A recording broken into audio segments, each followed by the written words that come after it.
Post office জমিতে ছিলাম। আমাকে আমার মেয়ে ফোন করলো যে মা আমি মানুকে পাওয়া যাচ্ছে না, মানু ওখানে ডিউটি থেকে সেরে কোথায় জানি একটা লিক আছে, ওখানে স্নান করতে গেছে, ওকে পাওয়া যাচ্ছে না বলে ফোন করলো।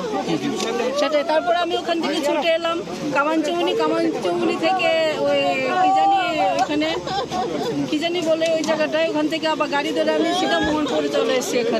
এখানে এসে যা দেখলাম 4:30টায় এইটা মানে ঘটনাটা হয়েছিল, কিন্তু তখন কোনো মানে চেষ্টা করা হয়নি যে ওকে যে কোথায় তোলার জন্য, কিন্তু চেষ্টা করা হয়নি।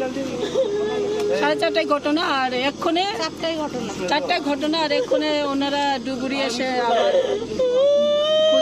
খোঁজাখুঁজি করলো, সাথে সাথেই পেলো, এই আর কি। আমি তো যা দেখলাম এটাই। কি মনে করে কেমন হয়েছে? আমার মনে হয় এটা কোনো একটা ষড়যন্ত্র। আমার মনে হয় যে এটা ষড়যন্ত্র। লাইফ জ্যাকেট পইরাও কোনোদিন মানে জলে নামছে না আমার সাথে, তো সেই জায়গাতে হে এখানে এরকম ভাবে কোনো সেফটি ছাড়া নামবো সেটা হতেই পারে না, আমরা তো ভাবতে পারি না।